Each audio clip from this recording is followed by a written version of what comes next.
দ্বাদশ শ্রেণীর বাংলা পাঠ্যক্রমের অন্তর্গত মহাশ্বেতা দেবীর ছোট গল্প ভাত তার দ্বিতীয় পর্ব আমরা আজকে শুরু করব।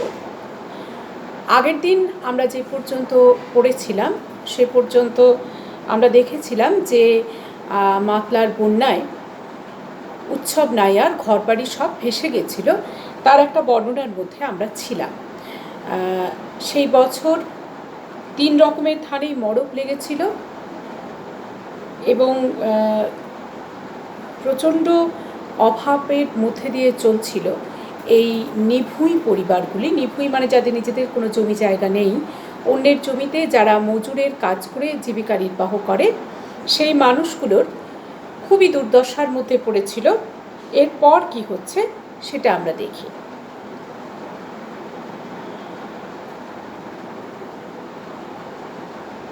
ঝড়জলে কার কি হলো, মা ভাই বোন আছে না গেছে দেখতে বাসিনী আসতে পারেনি। তার বোন আর ভাজ কলকাতা যাচ্ছিল, ওরা কিছুকাল ঠিকই কাজ করবে। উৎসব আগেও গিয়েছিল একবার। বাসিনী যেখানে কাজ করে সে ঘরবাড়ি দেখেছিল বাইরে থেকে। বাড়িতে ঠাকুর দালান আছে, মন্দিরের মাথায় পেতলের ত্রিশূলটা দেখেছিল। বাসিনীর মনির বাড়িতে হেলা ঢেলা ভাত, এ গল্প গ্রামে সবাই শুনেছে। উৎসবের হঠাৎ মনে হয় কলকাতা গিয়ে খেয়ে মেখে আসি। কেন মনে হয়েছিল তা সে বলতে পারে না। উপসে এক রাতে বউ ছেলে মেয়ে ঘরদোর হারিয়ে সে যেন কেমন হয়ে যাচ্ছিল। মাথার ভেতরটা ঝিমঝিম করে, কোনো কথা গুছিয়ে ভাবতে পারে না। খুব ভাবে সে, না এইবার গুছিয়ে ভাবতে হচ্ছে। কি যে হলো তা এখনো দিশে হচ্ছে না। তেমন ভাবতে গেলেই তার প্রথমে মনে হয় ধানে গোছ আসার আগেই ধান গাছ থেকে সবুজ রং চলে যেতে থাকে। কার্তিক মাসেই ধান মরে গেল, তা দেখে উৎসব মাথায় হাত দিয়েছিল। সতীশ মিস্ত্রির হরকুল পাট্টায় মোটা 3 ধানে মরক। উৎসব তো সতীশের কাজ করেই কমাস বেঁচে থাকে। উৎসব, মনিবের ধান যায় তুই কাঁদিস কেন? কাঁদবো না সাধনবাবু, কাঁদবো না। লক্ষ্মী না আসতে সেধে ভাসান যাচ্ছে, তা কাঁদবো না এতটুকু? আমরা খাবো কি? তা গুছিয়ে চিন্তা করতে বসলে আগে মনে হয় ধান খেতে আগুন লাগার কথা, তারপরে মনে পড়ে যে রাতে ঝড় হয়। সেই সন্ধ্যেই অনেকদিন বাদে সে পেট ভরে খেয়েছিল। এই এত হিঞ্চে সেদ্ধ আর এত গুগলি সেদ্ধ, নুন আর লঙ্কা পোড়া দিয়ে। দিনটা এমন ছিল যে সেদিন গ্রামের সকল উৎসবরা ভরা পেট খেয়েছিল। খেতে খেতে চন্নুনির মা বলেছিল, দেবতার গতিক ভালো নয় গো, নৌকোনে ছাড়া বেরিয়েছে বুঝিবা বোট মারা পড়ে। এ কথাটাও বেশ মনে পড়ে। তারপরে মনে পড়ে মাছ খুঁটিটা সে মাটির দিকে ঠেলে ধরে আছে। মা বসুমতী যেমন সেকুটি রাখতে চাইনে, উগড়ে ফেলে দেবে। ভগবান ভগবান ভগবান। তারপর বিদ্যুৎ চমকে ক্ষণিক আলোয় দেখা মাতলার সফেন জল ছুটে আসছে। ব্যাস, সব খোলামেলা একাকার। তারপর থেকে কি হলো, কোথায় গেল সব? তুমি কোথায়, আমি কোথায়? উৎসব নাইয়া, পিং হরিচরণ নাইয়া, কাগজ সহ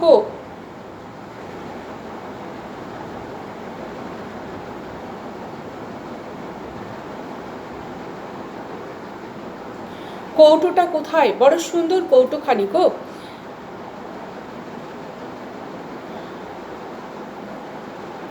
চন্নুনিদের যদি রেখে যেত ভগবান, তাহলে উৎসবের বুকে শত হাতির বল থাকতো আজ। তাহলে সে কৌটো নিয়ে সবাই ভিক্ষেই ফেরতো। সতীশবাবুর নাতি ফুটখায় উৎসব কৌটোটা চেয়ে এনেছিল। অমন কৌটো থাকলে দরকারে এক মুঠো ফুটিয়ে নেওয়া যায়। চমৎকার কৌটো। কি হলো, হাত চালাও বাছা, ওদিকে শুষছে কর্তা, হোম হবে।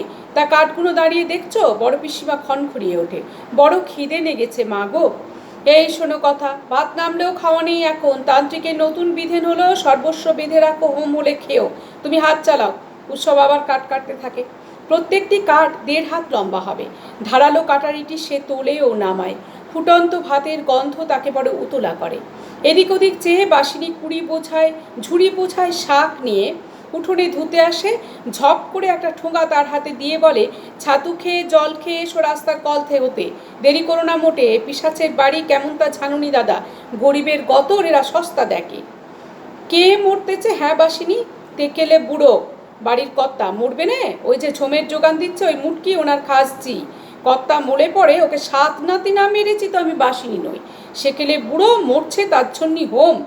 ছাতু কটি নিয়ে উৎসব বেরিয়ে যায়। বাপ রে, এত তরকারি, এত চাল, এত মাছ, এ একটা যজ্ঞই বটে।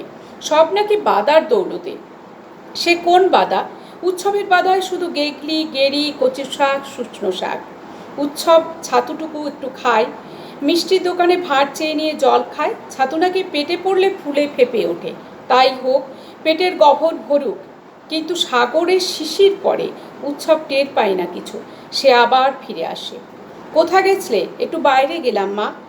কাঠ কাটলে হোম, হোম হলে ভাত। উৎসব তাড়াতাড়ি হাত চালায়।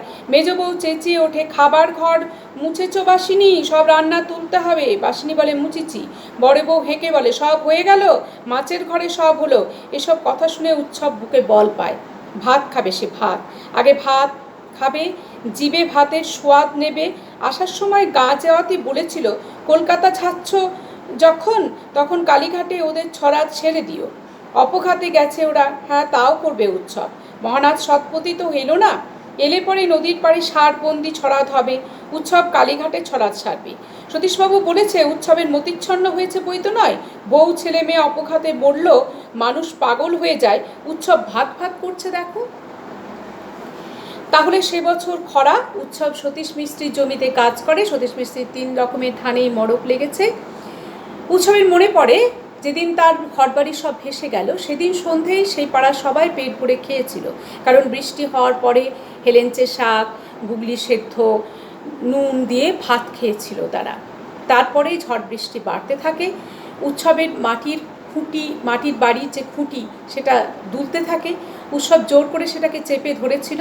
এমন সময় বিদ্যুতের আলোয় সে দেখতে পায় মাতলা নদীর জল ছুটে আসছে, সব কিছু ভাসিয়ে নিয়ে চলে যায় তার বউ, ছেলে মেয়ে সবাইকে, এমনকি সেই কৌটোটা পর্যন্ত, যে কৌটোই নিভুঁই, মানে জমি নেই যে উৎসবের, জমি চেয়ে সরকারকে করা দরখাস্তের নকলটা যে কৌটোই সে রেখেছিল, সেই কৌটোই ছিল সেই নকলটা, যেখানে লেখা ছিল উৎসব নাইয়া, পিতা হরিচরণ নাইয়া। পিং মানে পিতা, সংক্ষেপে পিং।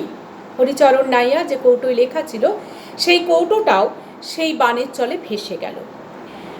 সেই কৌটোটা উৎসব চেয়ে নিয়ে এসেছিল সতীশবাবুর ছেলের কাছ থেকে। সতীশবাবুর ছেলে ফুট খায়, ফুট মানে মটর ভাজা। সেই কৌটোয় সেটা রাখার ছিল। কৌটোটা ধাতুর তৈরি, বেশ সুন্দর। উৎসবের মনে হয় যে তার বউ, ছেলে মেয়ে যদি বেঁচে থাকতো, তাহলে তার আজকে 100 হাতির মতো বল থাকতো, শক্তি থাকতো, এবং সে ভিক্ষে করেও তাদের খাবার জোগাড় করতো। ওই কৌটোটাতেই দুটো ফুটিয়ে নেওয়া যেত। উৎসব যখন এইসব ভাবছে, তাকে তাড়া লাগায় বড় পিসিমা, তাড়াতাড়ি কাঠ কাটতে হবে, কারণ আগে হোমযজ্ঞই হবে, খাওয়া দাওয়া তার আগে হবে না। হোমযজ্ঞের পরে খাওয়া দাওয়া নতুন বিধান দিয়েছেন তান্ত্রিক। ফলে তাড়াতাড়ি কাঠ কাটতে হবে উৎসবকে। কাটতে থাকে সে। বাসিনী ইতিমধ্যে একবার শাক ধুতে এসে তাকে একটু ছাতু দিয়ে যায়। সে কারণ এই যা বাড়ি, এই বাড়ির লোকেদের পিশাচ বলে বাসিনী। এরা গরিবের যে স্বাস্থ্য, তাকে এরা সস্তা দেখে, গরিবের শ্রম এরা এমনিই কিনতে চায়। তাই সে ছাতু খেয়ে, উৎসবে একটু জল খেয়ে আসে মিষ্টির দোকানে গিয়ে, কারণ ছাতু নাকি পেটের ভেতরে গিয়ে ফুলতে থাকে। ফলে তার মনে হয় যে পেটের গহ্বর, অর্থাৎ পেটের গর্ত যদি ভরে তো ভরুক, কিছুক্ষণ যদি তার খিদে না পায়। কিন্তু হিতে বিপরীত হয়, সাগরের শিশির পড়ে। সমুদ্রের জলে এক ফোঁটা শিশির পড়লে যেমন অবস্থা হয়, উৎসবের সেই রকমই অবস্থা হয়। তার খিদেই পেট আরও জ্বলতে থাকে, খিদে তার একটুও মেটে না। কিন্তু মাছ রান্না হচ্ছে, রান্না সব তুলে রাখা হচ্ছে, এই সমস্ত কথাবার্তা তার কানে আসে। তাতে সে একটু শক্তি পায়, কারণ সে অনেক দিন পর ভাত খেতে পাবে। তাকে তার গ্রামের সাধনবাবু বলেছিল যে উৎসবের নাকি মতিচ্ছন্ন হয়েছে, সে পাগল হয়ে গেছে। বউ ছেলে মেয়ে মরে গেলে লোকে শোক করে, আর উৎসব খালি ভাত ভাত করে যাচ্ছে। উৎসব বউ ছেলে মেয়ের শোকে কদিন ধরে রিলিফের খিচুড়িও খেতে পায়নি। যখন তার সম্বিত ফিরে এসেছিল, জ্ঞান ফিরে এসেছিল, তখন শুকনো খাবার দেওয়া শুরু হয়েছে, ড্রাই ডোল যাকে বলে। সেই শুকনো খাবারই মুখে দিয়ে সে একটু জল খেয়েছিল। ফলে বহুদিন ভাত না খেয়ে আছে সে। কলকাতা ছুটে এসেছে দুটো ভাত খাওয়ার জন্য, কারণ বাসিনীর মনির বাড়িতে নাকি প্রচুর ভাত, এই খবর সে শুনেছিল।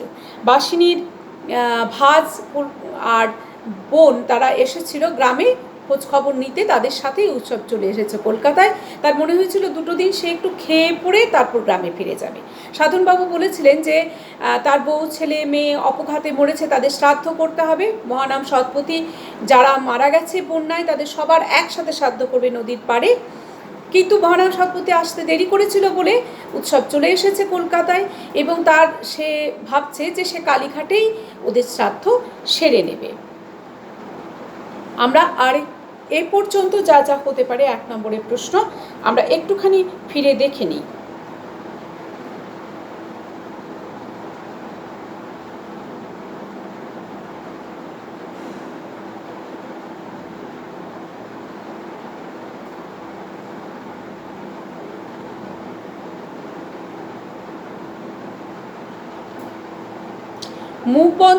মুখবন্ধ কৌটোটাতে কি ছিল?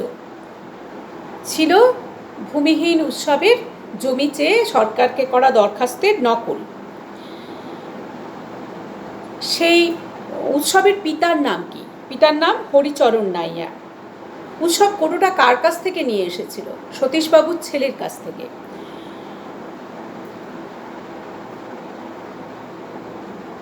কে শ্রাদ্ধ করবে?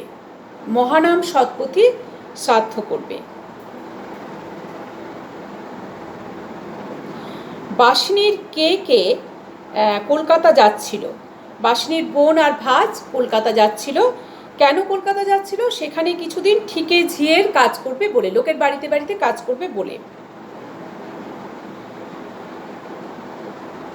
বাসিনীর যে বাড়িতে কাজ করে সেই বাড়িতে ঠাকুর দালানের মন্দিরের মাথায় ত্রিশূলটা কিসের তৈরি? ত্রিশূলটা পিতলের তৈরি।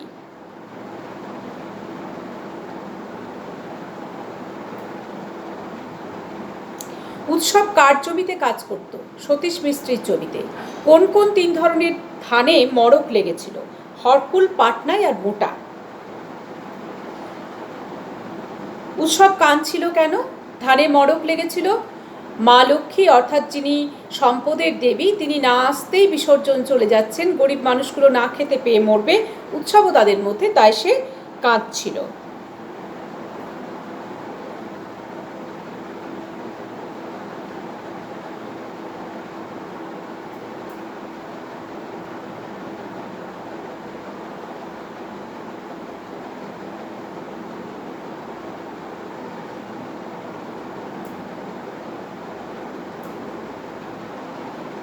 তান্ত্রিকের নতুন বিধানটা কি?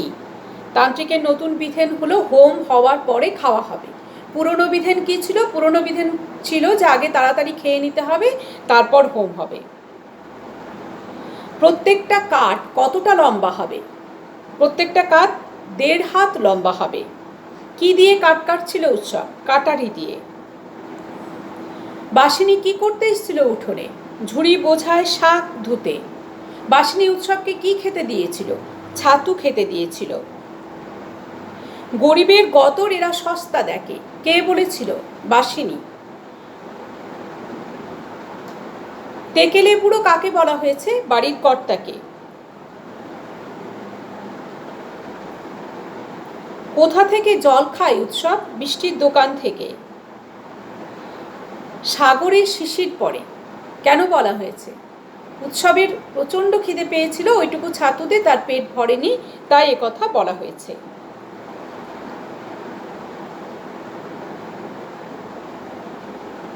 কোথায় তার বউ ছেলে মেয়ে শ্রাদ্ধ করবে উৎসব? কালীঘাটে। গ্রামের সবার শ্রাদ্ধ কে করছে? মহানাম সৎপতি করছে। উৎসবের মতিচ্ছন্ন হয়েছে কে বলেছিল? সতীশবাবু বলেছিল। কেন বলেছিল? না, উৎসবের বউ ছেলে মরে গেছে, তা উৎসব ভাত ভাত করে যাচ্ছে। আর একটু এগোই আমরা।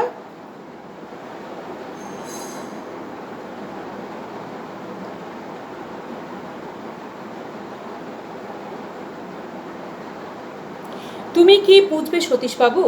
নদীর পাড়েও থাকো না, মেটে ঘরেও থাকো না। পাকা ঘর কি ঝড় জলে পড়ে? তোমার ধান চালও পাকা ঘরে রেখেছ, চোর ডাকাতে নেবে না। দেশজোড়া দুর্যোগেও তোমার ঘরে রান্না হয়। ভাত খেতে দিলে না উৎসবকে, তোকে একলা দিলে চলবে? তাহলেই পালে পালে পঙ্গপাল জুটবে নে। এ হলো ভগবানের মার, এর চোট থেকে তোকে বাঁচাতে পারি? তা তুমি ভাত দিলে না, দেশে ভাত নেই, সেই যে পোকায় ধান নষ্ট, সেই হতেই তো উৎসবের আধপেটা সিকিপেটা উপসের শুরু। পেটে ভাত নেই পড়ে উৎসবও প্রেত হয়ে আছে, ভাত খেলে সে মানুষ হবে। তখন বউ ছেলে মেয়ের জন্য কাঁদবে। দুঃখ তো ওর হয়নি, ও শুধু পাগল হয়ে বউ মেয়েকে ডেকেছিল কদিন ধরে। তখনই উৎসব প্রেত হয়ে গেছে। মানুষ থাকলে ও ঠিকই বুঝতো যে জলের টানে মানুষ ভেসে গেছে। কত গরু মোষ ভেসে গেল, চন্নুনির মা তো কোন ছাড়। উৎসব কাঠ কাটা শেষ করে, 2.5 মণ কাঠ কাটল সে ভাতের হুতাশে, নইলে দেহে ক্ষমতা ছিল না। সতীশবাবু উৎসবকে বলেন যে মতিচ্ছন্দ হয়েছে, কিন্তু সতীশবাবু উৎসবের কষ্ট কি করে বুঝবেন? কারণ সতীশবাবু নদীর পাড়ে মেটে ঘরে তাকে থাকতে হয় না, তিনি পাকা ঘরে থাকেন, এমনকি ফসলও রাখেন পাকা ঘরে, যাতে চোর ডাকাতে না নেয়। উৎসব একটু ভাত চেয়েছিল তার কাছে, তিনি তাকে ভাত দেননি, বলেছিলেন তোকে একলা দিলে হবে না, তাহলে সবাই চলে আসবে ভাত নিতে। ভগবান তোকে মারছে, আমি কি তোকে এর থেকে বাঁচাতে পারি? উৎসব দুমুঠো ভাত কোথাও পায়নি। সেই যে ধান খরায় নষ্ট হয়ে গেছিল, তখন থেকেই আধপেটা সিকিপেটা উপোস, একটু জোটে কোনো দিন জোটে না, এইভাবেই চলছিল। উৎসবের মনে হয় যে পেটে ভাত নেই বলেই সে প্রেতের মতো হয়ে আছে। বউ ছেলে মেয়ের জন্য সে শোকও করতে পারছে না। ভাত খেতে পারলে সে মানুষ হবে, তখন বউ ছেলে মেয়ের জন্য তার শোক হবে। এখন সে শুধু পাগলের মতো বউ ছেলে মেয়েকে 2-3 দিন ধরে খুঁজে বেরিয়েছিল, কিন্তু কোথাও পায়নি। পাগলের মতো না হলে, সে শোকে পাগল না হয়ে গেলে সে বুঝতো যে বানের জলে যেখানে গরু মোষ সব ভেসে গেছে, সেখানে তার ঘর বাড়ি তো বানের জলেই ভাসিয়ে নিয়ে গেছে, তার বউ ছেলে মেয়েকেও ভাসিয়ে নিয়ে গেছে। তবুও সে পাগলের মতো তাদের খুঁজতো না, শোকে যদি সে পাগল না হয়ে যেত।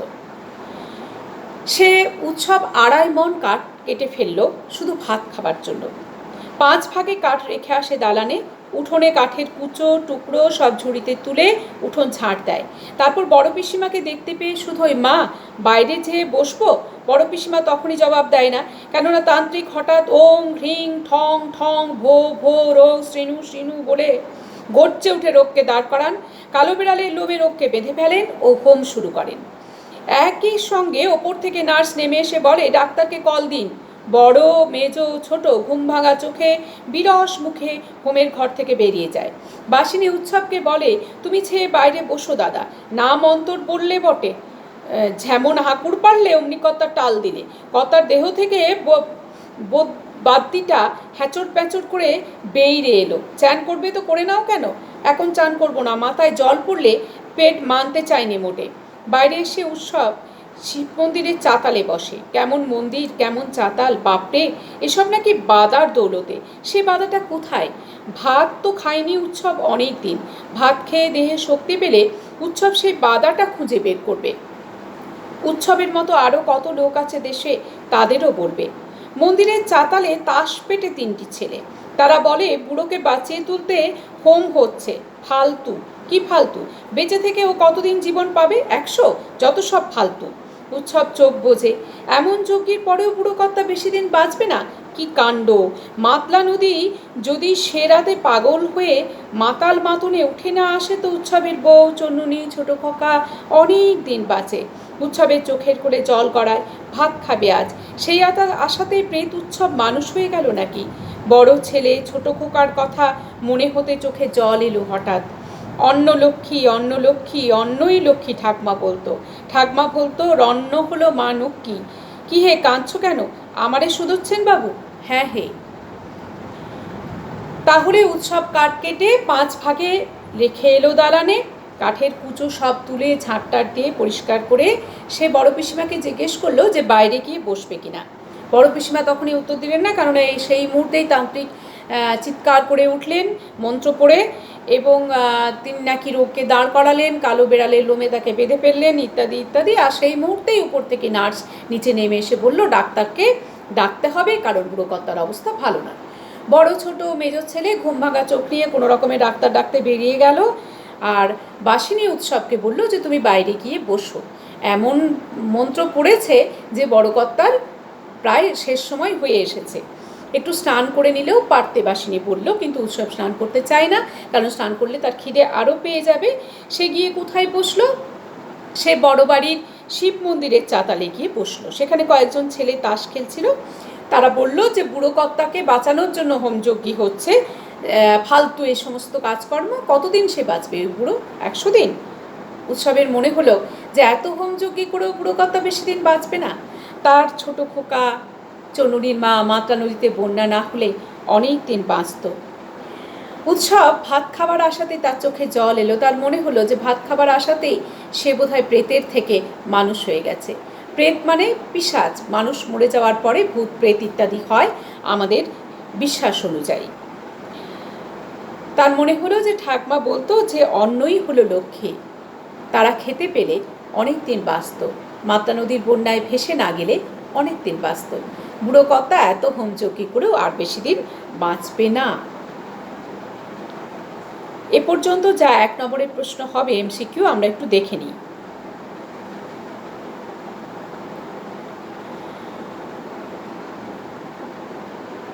তোকে একলা দিলে চলবে? কে বলেছিলেন, কাকে বলেছিলেন? বলেছিলেন সাধনবাবু। উৎসবকে কি দেওয়ার কথা বলা হচ্ছে? ভাত দেওয়ার কথা বলা হচ্ছে। উৎসব কেন প্রেত হয়ে আছে? তার বউ ছেলে মেয়ে মারা যাওয়ার পরে সে অনেকদিন ভাত খেতে পায়নি, তাই তার মনে হচ্ছে সে প্রেত হয়ে আছে। কত কাঠ সে কেটেছিল? 2.5 মণ কাঠ কেটেছিল। কত ভাগে রেখে এসেছিল কাঠগুলো? 5 ভাগে রেখে এসেছিল। তান্ত্রিক যেই মন্ত্র পড়লেন অমনি কি হলো? অমনি নার্স নিচে নেমে এসে বলল ডাক্তারকে কল দিতে। কারা ডাক্তার ডাকতে গেল? বড় মেজ ও ছোট ছেলে। কে উৎসবকে বাইরে গিয়ে বসতে বলল? বাসিনী। উৎসব কোথায় গিয়ে বসলো? শিব মন্দিরের চাতালে। সেখানে কারা তাস খেলছিল? সেখানে কয়েকটি ছেলে তাস খেলছিল।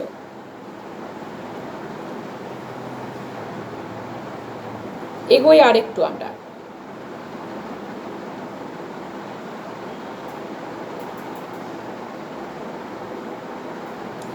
আবার থেকে আসতেছে বাবু গো, ঝড় জলে সব নাশ হয়ে ঘরের মানুষ ও তাস পিটনো ছেলেগুলি অস্বস্তিতে পড়ে।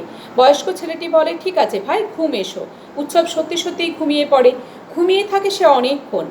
অবশেষে কার পায়ের আঘাতে খেয়ে ঘুম ভাঙে তার। ইস, এ যে সাঁঝ বেলা গো, কিন্তু তাকে ঠেলা দিচ্ছে কেন লোকটা? ওঠো ওঠো, কে তুমি? বাবু আমি। চুরির মতলবে পড়ে আছো? না বাবু, এই বাড়িতে কাজ করতেছিলাম। ওঠো ওঠো। উৎসব উঠে পড়ে। তারপর সে অত্যন্ত ঘাবড়ে যায়। রাস্তায় বেশ কয়েকটি গাড়ি, লোকের ছোট ছোট জটলা। কি হয়েছে বাবু? কেউই তার কথা জবাব দেয় না। উৎসব বাড়িতে ঢুকতেই বড় পিসিমার বিলাপ শোনে।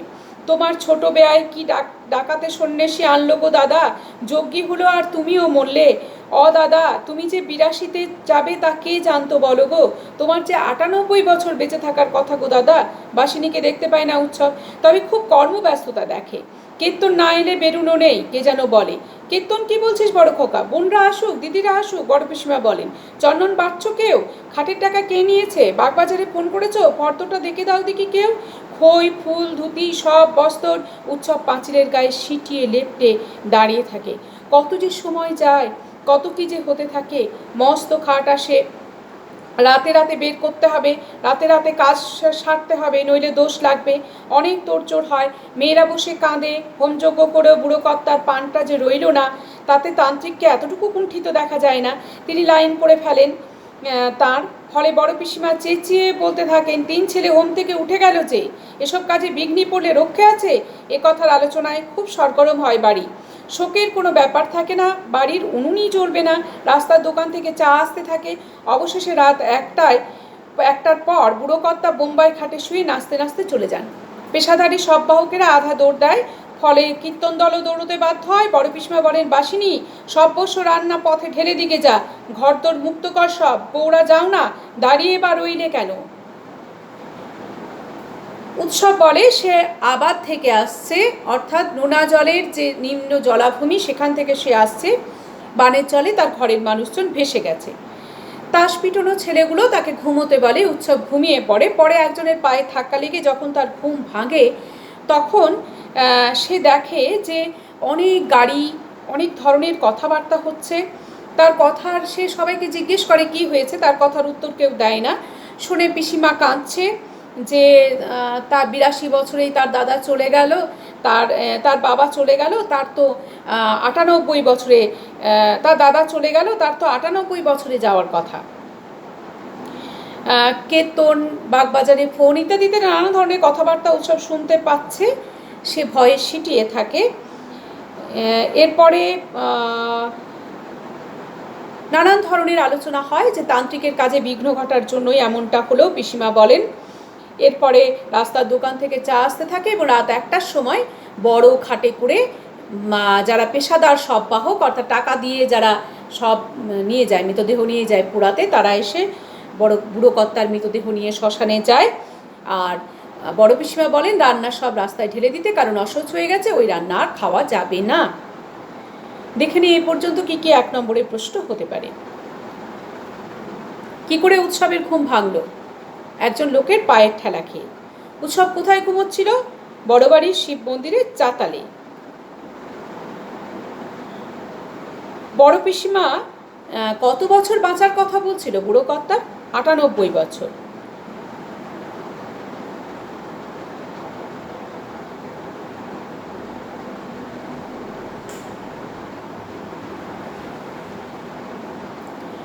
তান্ত্রিক কি বললেন? কেন বুড়ো কর্তা মারা গেছে? ৩ ছেলে হোমযজ্ঞী ছেড়ে উঠে পড়েছিল বলে। কটার সময় বুড়ো কর্তাকে শ্মশানে নিয়ে যাওয়া হয়? রাত ১টার সময়। কারা নিয়ে যায়? পেশাদার শববাহকেরা। তাদের সঙ্গে কারা গেছিল? কীর্তনের দল। বড় পিসিমা রান্নাগুলো কি করতে বলেন? রাস্তায় ঢেলে দিয়ে আসতে বলেন। এই পর্বে এই পর্যন্ত হলো। আমরা তৃতীয় পর্বের আলোচনা আবার পরে করব।